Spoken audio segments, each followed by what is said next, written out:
ในโอกาสที่พลตรีสุรินะเกียวประเสริฐรองรัฐมนตรีหัวหน้าห้องว่าการกระทรวงป้องกันความสงบเข้าร่วมของประชุมสรุปเวียงงานประจำปี 2025 และทิศทางแผนการจุดสุ่มปี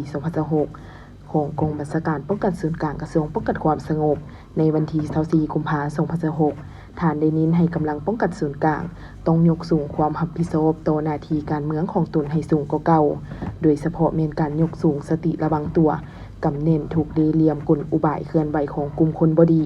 เพื่อวางมาตรการป้องกันและสกัดกั้นให้ทันการเพื่อแนใส่รับประกันให้การป้องกันบรรดาการนำภาครัฐเขตต่างประเทศป้องกันกองประชุมและงานสำคัญต่างๆของพรรคของชาติให้มีความสงบและปลอดภัยห้อยส่วนห้อยในทุกสถานการณ์นอกจากนั้นทานยังได้ชี้นำให้สุ่มใส่การปรับปรุงกลุ่มจากการจัดตั้งให้กระทัดรัดโปร่งใสพร้อมทั้งยกสูงเวียงงานพลาธิการโดยยึดถือทิศนำพึงตนเองกุมตนเองและสร้างความเข้มแข็งด้วยตนเองเพื่อรับประกันให้เกการเคลื่อนไหวเวียงงานวิชาเฉพาะมีผลสำเร็จสูง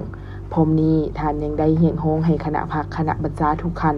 นายและพลตำรวจทุกสหายจงเป็นแบบอย่างที่ดีในการเคารพระเบียบวินัยมีความซื่อสัตย์บริสุทธิ์และอุทิศกำลังกายกำลังใจ